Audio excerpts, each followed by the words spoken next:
Bakal datang nanti suatu zaman di mana pada zaman itu ada di antara kalian yang orang itu orang mukmin, bukan muslim, mukmin. Jadi beda antara muslim dengan mukmin. Ini mukmin, pagi hari mukmin, sore harinya sudah kafir.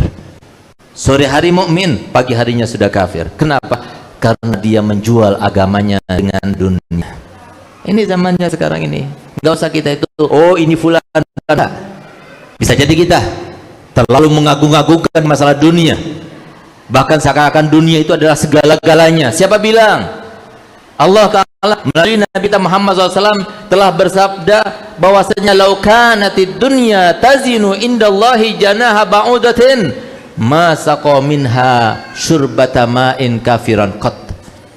Kalau seumpama yang namanya dunia seisinya ini semuanya di dalam pandangan Allah itu sebanding dengan satu ekor sayap daripada ekor sayap sebuah nyamuk, maka niscaya Allah Ta'ala itu tidak akan memberikan walaupun hanya satu tenggak minuman kepada orang yang bukan seorang yang muslim. Tapi kenyataannya tidak, bahkan diberikan kepada mereka lebih banyak, kita lebih sedikit. Ini yang terjadi supaya kita paham, bukan segala-galanya. Ini sekarang seakan-akan menganggap segala-galanya. Dari mana saya tahu? Saya yakin sekarang seakan-akan yang namanya dunia itu segala-galanya. Dan ini hati-hati. Kenapa? Mohon maaf, tanpa disadari kita ini termasuk yang ikut di dalam golongan itu. Kenapa? Karena kita termasuk yang begitu percaya dan meyakini kalau anak-anak nggak masuk dalam pendidikan formal nanti mau jadi apa. Ini sudah di semenjak kecil kita banguni, bukan kita bangunkan untuk sholat subuh, tapi kita bangunkan karena takut terlambat sekolah.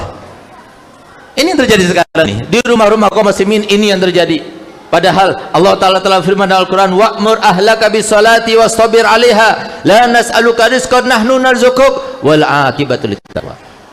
Hendaknya kalian perintahkan keluarga kalian untuk sholat, sabarlah kalian di dalam mereka semuanya. Kami tidak pernah meminta kalian untuk mencari rezeki buat mereka, kami yang berikan rezeki, kata Allah.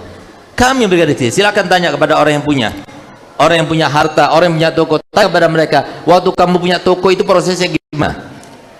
Waktu kamu itu berdagang pertama kali mencanangkan dagangan yang di sebelah apa?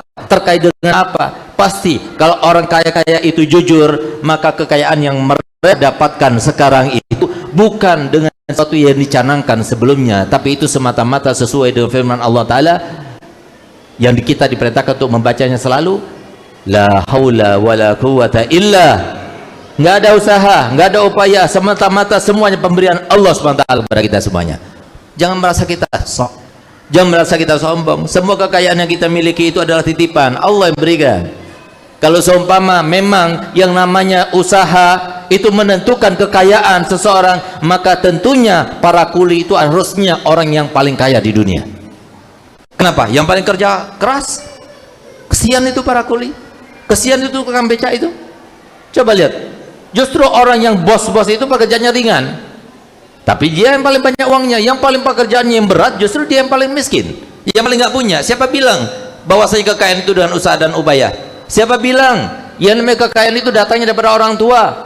Mana ada orang tua yang pengen atau ingin anak-anaknya itu beda-beda, yang satunya kaya, satunya tidak, yang satunya sederhana? Mana ada?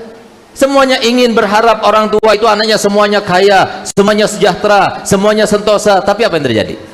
Biar kita paham bahwasanya itu semuanya yang menentukan bukanlah usaha kita, bukan upaya kita, bukan warisan daripada keluarga. Bahkan mohon maaf, baru-baru ini bolehlah kita belajar daripada kejadian yang terjadi di samping kota kami, yaitu di kota Probolinggo. Di kota Probolinggo ada orang yang terkaya. Kenapa dikatakan terkaya? Karena dia itu punya sarang burungnya itu banyak, tidak kurang dari 30 rumah sarang burung. Itu setiap bulannya kalau dia itu panen nggak pernah di bawah 100 kilo, itu nggak pernah. Coba bayangkan 100 kilo kali berapa sekarang? Ada yang ahli sarang di sini? Ambil 83. Wah, masya Allah, Bibi Ahmad sudah jawab. Wah, luar biasa beliau nih. 83, ambil 10 juta lah. 100 kilo kali 10 juta berapa sudah? Setiap bulan dia punya macam-macam. Sehingga pada saat itu hati-hati ya, jangan kita berani dan kita menentang kepada Allah. Tapi ternyata ini orang nggak baik. Kenapa? Mencaci maki sahabatnya Nabi, bahkan mertuanya Nabi Muhammad SAW. Sehingga dia berkata begini, pulang dari haji dia berkata begini, nyesel aku. Kenapa? Waktu saya berziarah kepada Nabi Muhammad, saya nggak mencaci maki temannya itu yang dua tuh, Abu Bakar dan Umar, maksudnya mertuanya, semua dua-duanya mertuanya Nabi Muhammad. Nanti kalau aku haji lagi, aku akan habiskan di depannya itu, saya akan caci maki dia. Subhanallah, kena penyakit. Penyakitnya apa? Penyakit kanker. Dibawa ke sana, bawa kemari, terus perlu uang, bawa ke belakang, perlu uang, habis jual satu, jual dua, jual, sampai ketika meninggal dunia dalam keadaan dia punya hutang. Semua penduduk di situ mengatakan bahwasanya ini orang nih kekayaannya nggak bakal habis sampai 7 turunan. Ternyata dia saja sudah habis. Ini terjadi. Siapa bilang? Di tangan Allah. Makanya Pak, gunakan kesempatan. Yang capek kita cari uang, jangan cuma ditinggalkan untuk keluarga, tinggalkan untuk kita nanti. Kalau kita meninggal, apa yang akan dikirim untuk kita? Nah, ini kesempatan ini sekarang. Masjid mau beli lahan nih.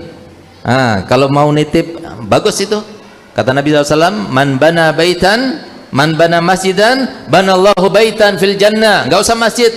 Ditanyakan oleh sahabat, ya Rasulullah, kalau nggak bisa bangun masjid seutuhnya gimana? Bagiannya. Ini kesempatan. Ini kita sempit sudah. Sholat Jumat sudah sempit, kita perlu, ayo kita gotong royong, yang punya uang bantu. Ini nanti setelah kita beli ini, maka selama dipakai, baik itu parkiran atau kita bangun gedung, digunakan, maka selama itu pula terus kita meninggal, walaupun anak kita nggak bikin tahlilan, walaupun anak kita nggak bikin haulan, walaupun mereka sudah melupakan kita, tapi terus kita akan mendapatkan pahala.